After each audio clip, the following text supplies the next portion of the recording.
After completing my 10th class exams in 1979, my father suggested that I go and help my father's uncle and learns astrology. Mathematics being my favorite subject, I learned the calculations. My grandfather taught me how to calculate the inclinations of each planet and how to calculate the lagna and the meridian center MC. And he gave me some birth charts to draw. Thus, I learned how to draw the birth charts first and showed interest in predictions. So my grandfather told me some predictions, some of the tips that he usually uses for predictions, and after learning those tips I documented some of them. I verified with my father. While my father and my grandfather have laid the foundation for me to get interested in astrology, for almost a decade or 2 decades, I didn't show any interest.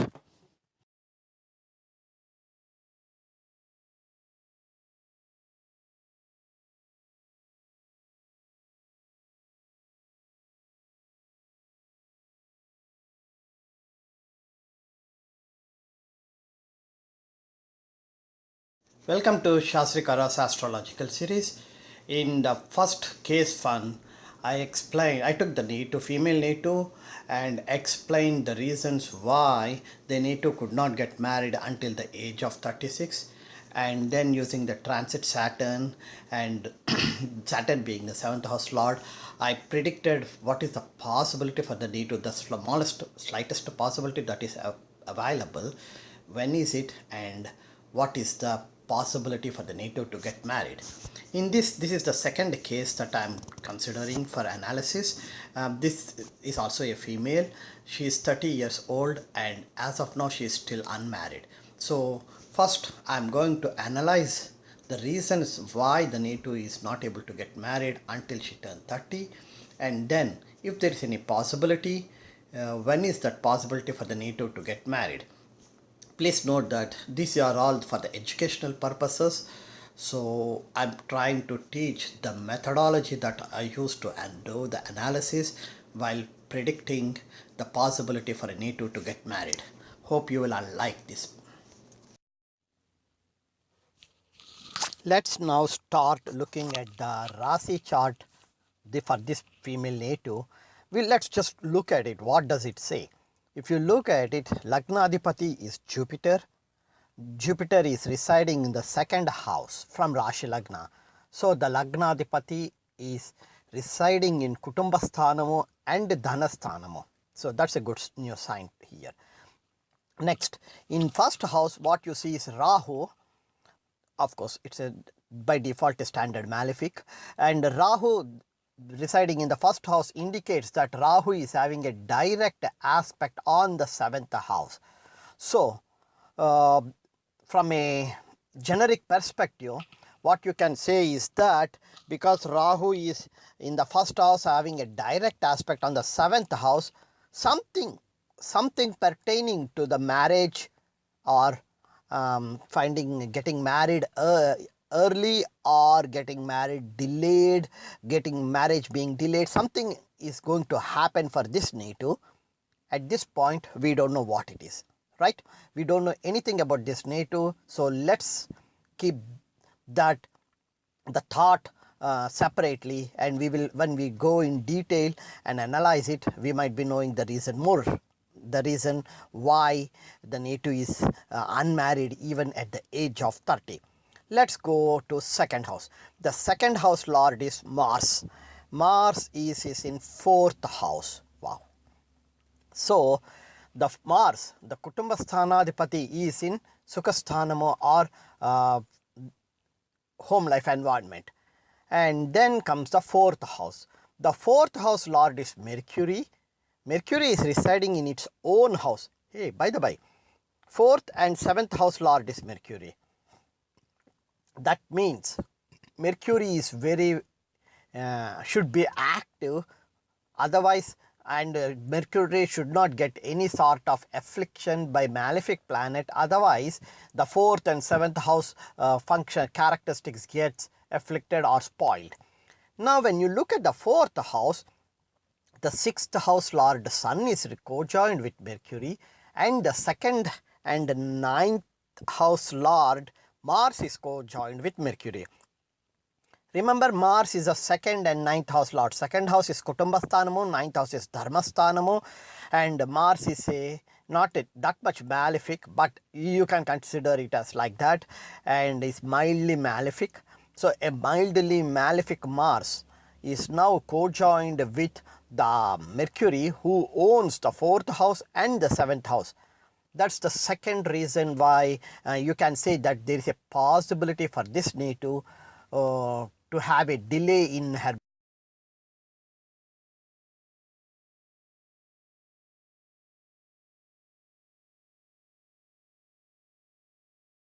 marriage, means getting delayed, not able to get married at the proper age.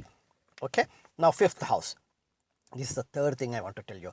5th house lord is Moon, Matrasthanadip, and the Matrasthanam moon is residing in 12th house, which is the pleasures of bed. So basically Matrasthanam is residing in the 12th house is very, very good. Then, but look at moon. Moon is residing in the house owned by Saturn. That means the Matrakaraka is residing in a malefic's house. So moon, the whatever moon wants to do, the impact will be reduced because moon is residing in a malefic house. The next one is 7th house is Mercury, as I told you, and the next I would like to see is the 9th house. The 9th house lord is Mars, we all know that, and Saturn is residing there. That's the Dharmasthanam. In Dharmasthanam, Saturn, the malefic, and the lord of 11th and 12th houses is residing there. 11th house is Kamasthanam and the 12th house is pleasures of bed or Mokshasthanam. So Saturn being owning those two houses and residing in the 9th house indicates that there is a possibility for something against the dharma to happen. If you consider that a female getting married and having children is dharma, then being unmarried is something similar to against the dharma. Now let's go and look at 11th house. The 11th house is owned by Saturn, the house of desires, and from the 9th house, from the Dharmasthanamu, Saturn's third aspect is on the 11th house. See, now it not only owns the Dharmasthanamu, it also controls the desires, house of desires, the Kamasthanamu. So, and next 12th house, as I told you, moon, Saturn owns it and moon is residing. So basically when you look at it, if you look at the first house and the most important lords, house lord, 2nd house lord, 4th house lord, 7th house lord, and the 5th house lord is moon. Yeah, 5th house lord. All these house lords are one way or the other got afflicted, and 9th house Saturn is residing in the 9th house and Rahu is looking at the 7th house. So these, when you combine it at this point, you can say that yes, there is some sort of a possibility for the native to have a delayed in marriage, getting married, you won't have it immediately, it is a delayed marriage.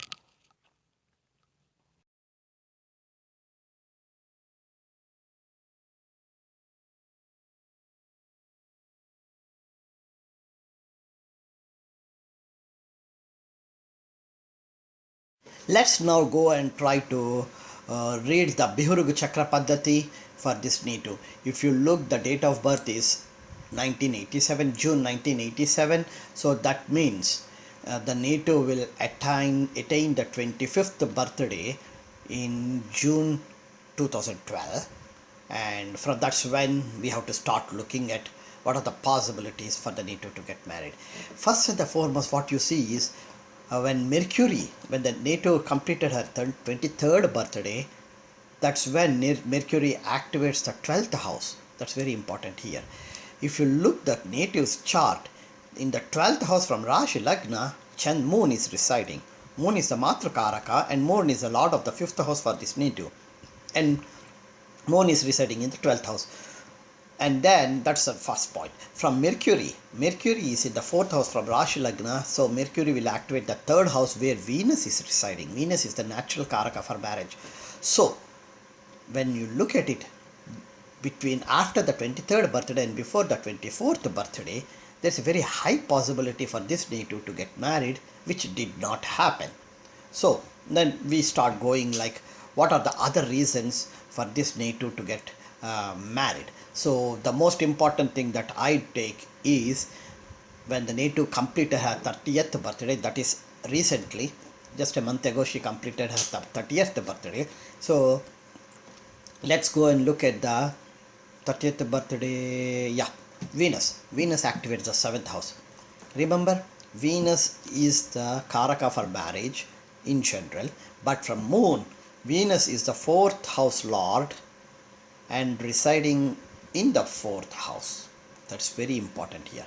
So from Moon, Venus is the 4th house lord residing in the 4th house, and Venus, when it activates the 7th house from Rashi Lagna, that is the house owned by Mercury, and where until June, I think, and for another one more month, Jupiter will be residing there, and then it moves away from Mercury, from Virgo. Virgo is the 7th house. So from there, Jupiter moves away and goes to Libra.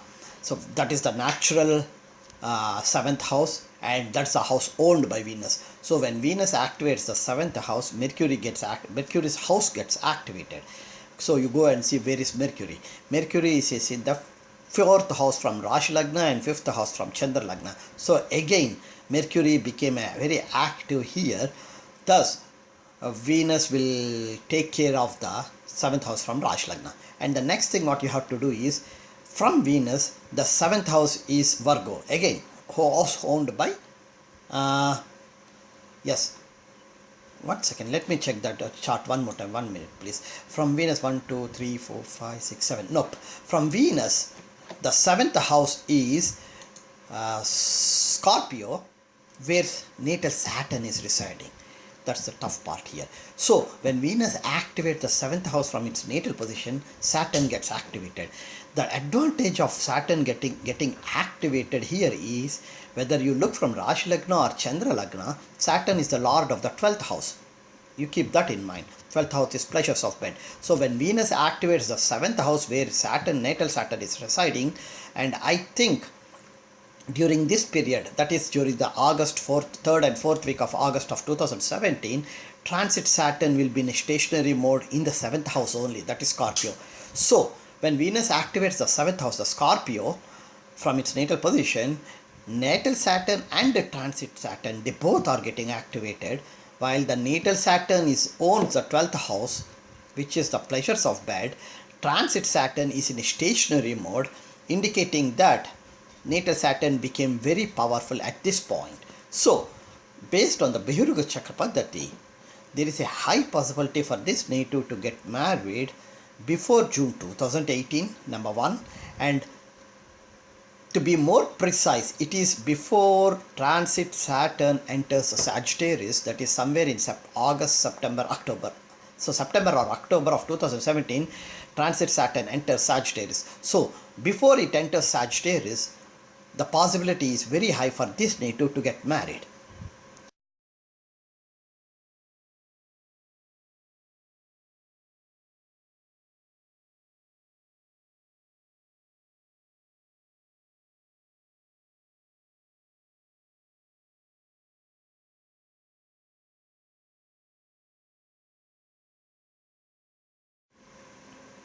Let us now go and look at the Vimsottari Dasa. First, as soon as you see it, the Saturn Mahadasa started in January 2016. So Saturn Mahadasa and Saturn Pratyantara Dasa will stay all the way till January 2019. And look at it here, while natal Saturn is in the 9th house from Rashi Lagna and the 10th house from Chandra Lagna, transit Saturn is wobbling between the 9th house Scorpio and the 10th house Sagittarius, from Rashi Lagna. So Saturn, when it is moving from either of these two Rashis, is when we have to see, is there a possibility, because the Mahadasa that and the Pratyantara Mahadasa and Antaradasa is again Saturn. Now let's go and look at, like I said earlier, transit Saturn is going to be stationary in August 2000, last week of August. So let's go and see who is the Pratyantara Dasa during the last week of August. Here you see it as Sun. So Saturn Mahadasa, Sun Antaradasa, Saturn Antaradasa and Sun Pratyantara. So let's go and see like what's happening to the Sun. Sun is in the 4th house from Rashi Lagna and the 5th house from Chandra Lagna. That's both the signs are very good. And Sun is co-joined with Mars, the 2nd house lord from Rashi Lagna, and Sun is co-joined with Mercury, the 4th and 7th house lord from Rashi Lagna. So fine. Until this point, Sun is doing very good. Sun is also productive, even though 4, 5, 6, Sun is the 6th house lord residing in the 4th house, but still Sun is doing something good here. The disadvantage that I can tell here right now is when transit Saturn goes into Sagittarius, then it will have a direct aspect on Sun. So what we have to do is that we have to see, before transit Saturn goes into Sagittarius, is there a possibility for the native to get married? Once it goes to Sagittarius, then the direct aspect between Sun and Saturn, and the direct aspect between Saturn and Mars, and the direct aspect between Saturn and Mercury, all these things will make the native to remain unmarried again until transit Saturn stays in Sagittarius. So let's go and see. Let's see how the Sun Pratyantara Dasa will it provide the opportunity for the native to get married.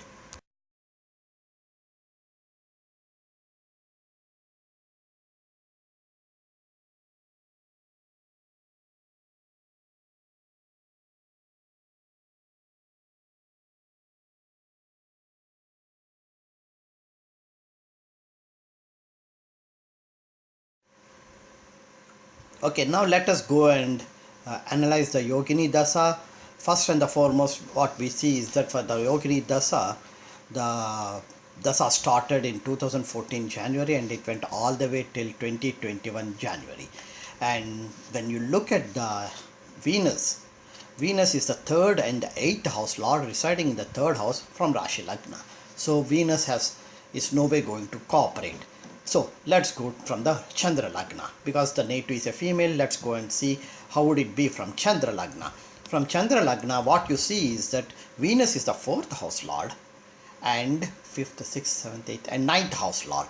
Venus is the 4th and 9th house lord. 4th house is the home life environment, 9th house is the Dharmasthanamo, and Venus is residing in the 4th house itself, in its own house. So from Chandra Lagna, there is a positive sign that Venus might help the native to get married. Now that we have seen it, now let's go and see the Antardasa. Right now, as of June 2017, the native is still unmarried. So I started looking from July 2017. What is the Antardasa from July 2017 onwards? And it is Jupiter Antardasa, which started in July 2017 and went all the way till February 2018. So let's go and look at this and figure out what exactly is happening with the Jupiter. Jupiter, when you look from Rashi Lagna, Jupiter is the 1st house lord residing in the 2nd house. So from a Jupiter's perspective, it's very good. And fortunately, Jupiter is not getting any aspect from a malefic like Rahu, Saturn or Mars. So we are very fortunate from a Jupiter perspective. From Chandra Lagna, Jupiter is the 2nd house lord.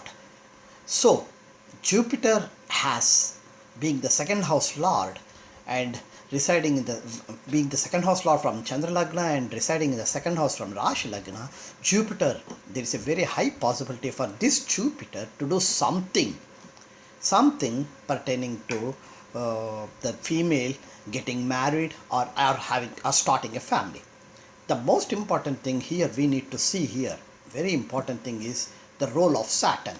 Saturn when you look from Rashi Lagna, Saturn is the lord of the 12th house. That's where moon is residing. When you see from Chandra Lagna, Saturn is again the lord of the 12th house and moon is residing in the house owned by Saturn. So this Saturn, which is now is in Scorpio, the natal Saturn is in Scorpio, is will be the most important planet when you look into the transit analysis to see can transit Saturn some way help this native to get married.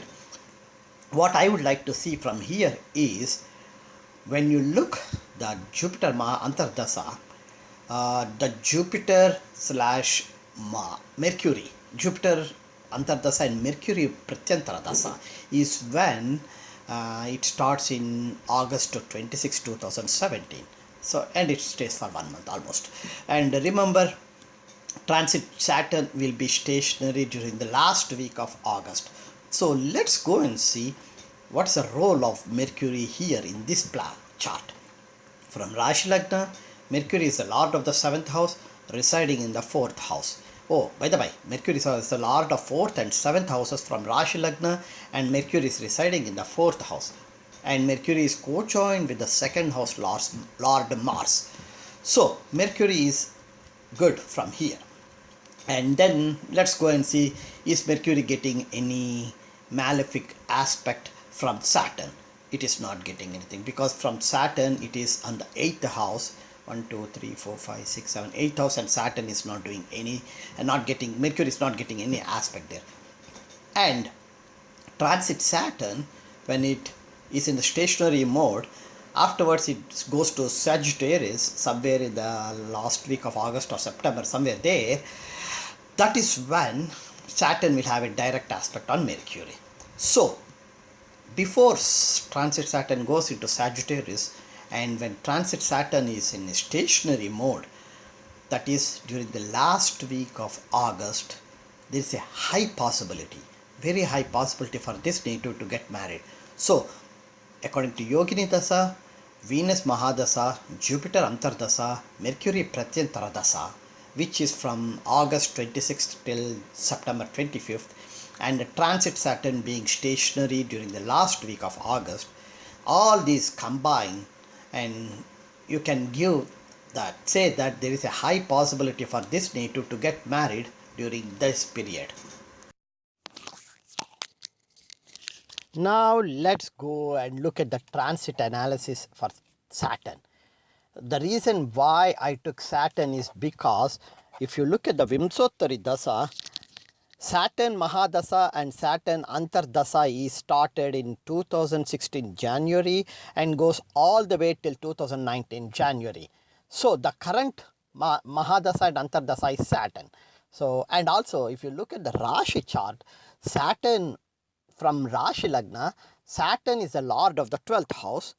From Chandra Lagna, again Saturn is the lord of the 12th house, and with Jupiter as the Karaka, Saturn is the lord of the 11th house. Remember, 11th and 12th houses are one of the most important houses when it comes to marital life, and that's the reason why I took so much emphasis on Saturn for this native.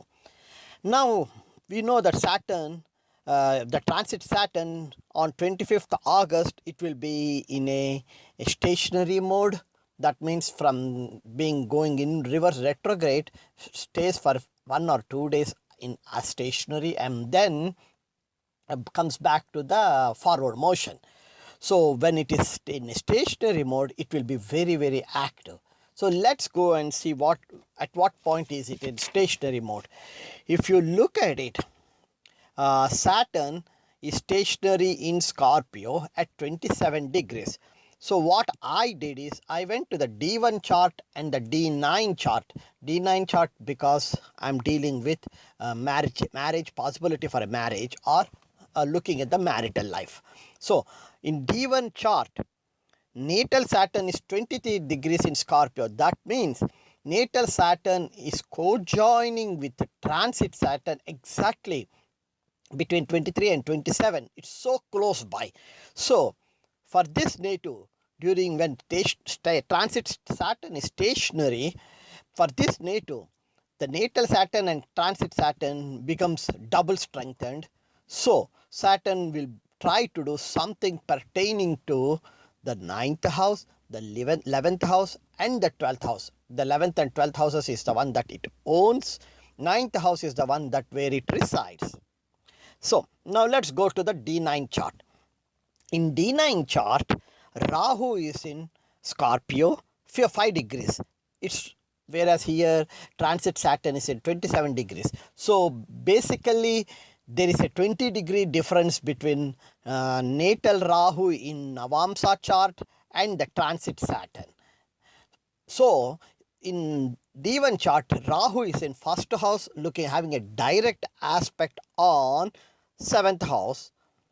So with transit Saturn being so close to Rahu, it's 20-degree inclination difference, Rahu might try to do something pertaining to 7th house. So during the last week of August, there is a high possibility that this transit Saturn and natal Saturn and natal Rahu, Saturn and Rahu, both the planets will try to do something pertaining to 7th house, the 9th house, 11th house and 12th house. So if you go ahead and look at what are the things that might happen, because the native is trying to get married and because Rahu is in getting activated in the Navamsa chart because of transit Saturn, I am thinking that there is a high possibility for this native either to get engaged or get married or something pertaining to marriage. The possibility of getting married will happen during the last week of August. So let's wait and see what happens.